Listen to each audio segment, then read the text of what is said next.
Hello दोस्तों, refix India के YouTube channel पे आपका फिर से स्वागत है। आज हमारे पास एक पैनल है जो कि 40 इंचेस का पैनल है और सैमसंग कंपनी का सेट है, जिसके अंदर हमें पैनल जो देखने के लिए मिल रहा है दोस्तों वो सैमसंग कंपनी का ही पैनल है। तो सबसे पहले मैं आपको बता देता हूँ, यहाँ पर जो हमारे पास ये पैनल है ये हमारे पास किसी टेक्नीशियन से आया है और उनका कहना यह है कि जो पैनल हमारा दोनों साइड से शॉर्ट है। क्योंकि दोस्तों इस तरीके के पैनल को रिपेयर करना थोड़ा सा मुश्किल इसलिए होता है क्योंकि जो पैनल है, सबसे पहले मैं आपको यहाँ पर पैनल दिखा देता हूँ। तो यहाँ पर अगर आप देखोगे तो ये जो टीकॉन है दोस्तों, आप जो देख रहे हो, इस टीकॉन के अंदर एक खास बात है कि अगर आप दोनों एफएफसी को निकाल देते हो तो इसमें टीकॉन में कोई भी वोल्टेज नहीं बनेगी, या एक भी एफएफसी को निकालते हो इसमें कोई भी वोल्टेज आपकी नहीं बनेगी। तो यहाँ पर होता क्या है कि इस पैनल से एक फीडबैक मिलता है इससे, जिससे ये पैनल रन करता है। अब प्रॉब्लम यह है कि दोस्तों यहाँ पर हम इसको चेक कैसे करेंगे, ज्यादातर मैकेनिक को यही नहीं पता रहता। तो ये सारी चीजें हम अपने ट्रेनिंग में बताते हैं दोस्तों। अगर आप भी पैनल को रिपेयर नहीं कर पाते हो या आप अपने आप को एडवांस लेवल पे अपडेट करना चाहते हो, software, hardware, panel repairing, PFC supply में फंसते हो, तो आप हमारी ट्रेनिंग को ज्वाइन कर सकते हो, जो कि हमारे यहाँ पर सर्विस सेंटर में फुल डे प्रैक्टिकल ट्रेनिंग होती है दोस्तों। हम कस्टमर के सेट पे बताते हैं आपको रिपेयर करना कि पैनल किस कंडीशन में कस्टमर से आया है और आपको उसमें क्या क्या काम करना है, कैसे इसको रिपेयर करना है। यहाँ पर पूरी प्रैक्टिकली क्लासेस होती है। तो अगर आप भी ट्रेनिंग लेने में इंटरेस्टेड है तो ऊपर दिए गए आई बटन पे क्लिक करेंगे, जिससे आपको ट्रेनिंग की पूरी इन्फॉर्मेशन जरूर मिलेगी। तो आइए वीडियो को स्टार्ट करते हैं। सबसे पहले मैं आपको पैनल की कंडीशन दिखा देता हूँ। तो अभी आप देखेंगे हमारे पास ये जो पैनल है दोस्तों, ये हमारे पास ये वर्टिकल बार की प्रॉब्लम में देखने के लिए मिल रहा है। कभी भी इस तरीके से वर्टिकल बार की प्रॉब्लम आपको देखने के लिए मिलती है तो आपको अलग अलग वोल्टेज या कॉफ सभी चीजों को चेक करना पड़ता है दोस्तों। तो ये जो वर्टिकल बार की फॉल्ट होते हैं इसको अलग अलग जगह से रिपेयर करा जाता है। तो सबसे पहले मैं आपको बता देता हूं, जब भी आप इस तरीके के पैनल को कभी भी रिपेयर करेंगे तो आप एक एक एफएफसी को निकाल के यहाँ पर नहीं चेक कर सकते हैं।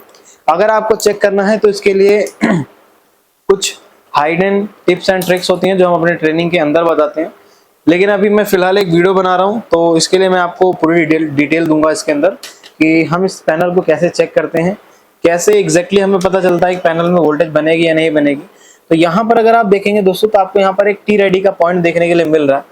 ये जो टी रेडी का पॉइंट है दोस्तों, इस टी रेडी के पॉइंट पे आपको क्या देखने के लिए मिलता है, इस टी रेडी के पॉइंट पे अगर आप 3 वोल्ट की सप्लाई यहाँ पर देते हैं तो उससे ये 3 वोल्ट की सप्लाई से टीकॉन आपका ऑन हो जाएगा, जो रिटर्न 3 वोल्ट पैनल से आती है, अगर आप दोनों एफएफसी को निकाल के चेक कर रहे हैं तो। अब यहाँ पर अगर हम बात करते हैं, सबसे पहले हमारी जो फ्यूज पे है 12 वोल्ट की सप्लाई आती है, तो बेसिक वोल्टेज को चेक करते हैं। 12 वोल्ट हमारी यहाँ पर बिल्कुल परफेक्ट तरीके से ओके बन रही है और ये 12 वोल्ट की सप्लाई ओके बनने के बाद ये 12 वोल्ट जाती है हमारी डीसी टू डीसी आईसी में। DC to DC plus level shifter इसी के अंदर कंबाइन है दोस्तों। तो यहाँ पर सबसे पहले हमारी जो वोल्टेज बननी चाहिए वो 3 वोल्ट की सप्लाई बननी चाहिए। तो यहाँ पर अगर मैं देखता हूँ, सॉरी, ये हमारी लेवल शिफ्टर आईसी है, इसके अंदर डीसी अलग है और लेवल शिफ्टर अलग है। कुछ टीकॉन ऐसे आते हैं जिसके अंदर लेवल शिफ्टर और डीसी आईसी दोनों कंबाइन होती है। तो यहाँ पर आप देखो इसमें अलग अलग एलईडी देखने के लिए मिलती हैं। कोई एलईडी आपकी 3 वोल्ट की एलईडी होती है, कोई आपकी एवीडीडी की होती है। तो यहाँ पर आप देखो 3 वोल्ट की एलईडी आपकी परफेक्ट तरीके से ग्लो कर रही है। फिर इसके बाद यहाँ पर चेक करता हूँ तो यहाँ पर आप देखो ये भी 3 वोल्ट की एलईडी हमारी यहाँ पर परफेक्ट तरीके से ग्लो है। तो यहाँ पर एक एलईडी और ग्लो हो रही है और ये जो एलईडी होती है हमारी, अगर हम देखेंगे तो यहाँ पर एक पॉइंट है जो कि हमारा एक एवीडीडी का पॉइंट है, जो कि हमारी एवीडीडी की वोल्टेज में हमारे यहाँ पर बन रही है। यानी कि यहाँ पर एवीडीडी की और 3.3 की एलईडी ग्लो कर रही है, यानी कि दोस्तों हमारी ये वोल्टेज परफेक्ट तरीके से बन रही है। और अगर परफेक्ट तरीके से हमारी ये वोल्टेज बन रही है तो इसके बाद अगर हम बात करें तो ये जो डीसी टू डीसी आईसी है ये 3 वोल्ट आईसी को देती है, रोम आईसी को देती है। तो रोम आईसी और यहाँ पर 3 वोल्ट आने के बाद ये अपना सिस्टम ऑन करते हैं, जिससे फिर ये 3 वोल्ट का इनेबल इस आईसी को देते हैं, जिससे आपकी एवीडीडी की वोल्टेज बूस्ट होती है। तो अगर ये एवीडीडी बन रहे हैं दोस्तों तो एवीडीडी का मतलब है कि यहाँ पर आपकी DC to DC IC perfect तरीके से काम कर रही है। और अगर आपकी DC to DC IC perfect तरीके से काम कर रही है, यानी कि इसका मतलब है कि आपका जो पैनल है प्रॉपर तरीके से चलने की कोशिश कर रहा है। लेकिन यहाँ पर अभी प्रॉब्लम क्या है, प्रॉब्लम यह है कि वर्टिकल बार कहीं ना कहीं हमें देखने के लिए मिल रहा है। तो इस तरीके की प्रॉब्लम कई बार इन डायोड्स की वजह से भी हमें देखने के लिए मिलता है। हालांकि मैं इसको चेक कर चुका हूँ, ये डायोड मेरे प्रॉपर तरीके से ओके मिल रहे हैं। जब भी आप इस तरीके के सिग्नल वगैरह को चेक करते हो या फिर आप कभी इस तरीके के फॉल्ट को फंसते हो तो यहाँ पर आप देखो सीकेवी के सिग्नल होते हैं, इन सिग्नलों को आपको चेक करना होता है। तो यहाँ पर अगर मैं चेक करता हूँ तो यहाँ पर देखो सीकेवी के टेस्टिंग पॉइंट बने हुए हैं। तो इस पर अगर मैं चेक करता हूँ तो आप यहाँ पर देखो 5 वोल्ट की सप्लाई हमें सीकेवी की सभी टेस्टिंग पॉइंट पे हमें देखने के लिए मिलनी चाहिए। तो यहाँ पर अगर मैं देखता हूँ तो यहाँ पर 5 वोल्ट है और यहाँ पर देखोगे यहाँ पर 7 वोल्ट की सप्लाई है। 5 वोल्ट जो थी हमारी बीकॉम थी और ये 7 वोल्ट की सप्लाई सारी सीकेवी है, जो कि अलग अलग पॉइंट पे हमें देखने के लिए मिल रहे हैं। अब जैसे हमारे यहाँ पर 7 वोल्ट की सप्लाई अलग अलग पॉइंट पे बनती है, तो यहाँ पर CKV आप देख सकते हैं लिखा हुआ है CKV1, CKV2, CKV3, यानी कि सारी वोल्टेज होती है। तो फिर यहाँ पर एक STVP बनता है। तो STVP अगर मैं देखता हूँ तो यहाँ पर कितना बन रहा है, -10 और 47। और यहाँ पर अगर हम देखते हैं तो यहाँ पर कितना बन रहा है हमारा जो STVP है, यहाँ पर अगर आप देखोगे तो इसमें कुछ मिली वोल्ट का वेरिएशन हमें देखने के लिए मिल रहा है। यानी कि दोस्तों यहाँ पर हमें 10.52 मिल रहा है, 10.53 मिल रहा है। और यहाँ पर इसके टेस्टिंग पॉइंट पे जो हमें वोल्टेज मिल रही है, वो यहाँ पर जो वोल्टेज मिल रही है दोस्तों, यहाँ पर अगर आप देखोगे तो इस पे जो टेस्टिंग पॉइंट पे वोल्टेज मिल रही है वो यहाँ पर 10.47 मिल रही है। यानी कहीं ना कहीं थोड़ा सा वेरिएशन है।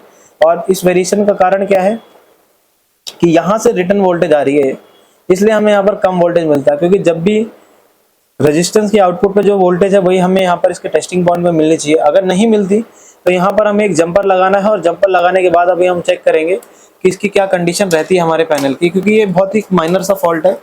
तो अगर आपको पूरी जानकारी नहीं होती तो इस फॉल्ट को आप रिपेयर नहीं कर सकते। तो इस तरीके से आपको छोटा सा जंपर लेना है दोस्तों, और जंपर लेने के बाद आपको यहाँ पर आयरन का यूज करना है। फिर यहाँ पर आपको इस जंपर को लगाना है प्रॉपर तरीके से, क्योंकि जब भी आप इस तरीके का काम करते हो तो आपको यहाँ पर प्रॉपर पता होना चाहिए कि आप कौन से पॉइंट पे जंपर लगा रहे हो, या आपका जो जंपर है वो गलत जगह नहीं लगना चाहिए।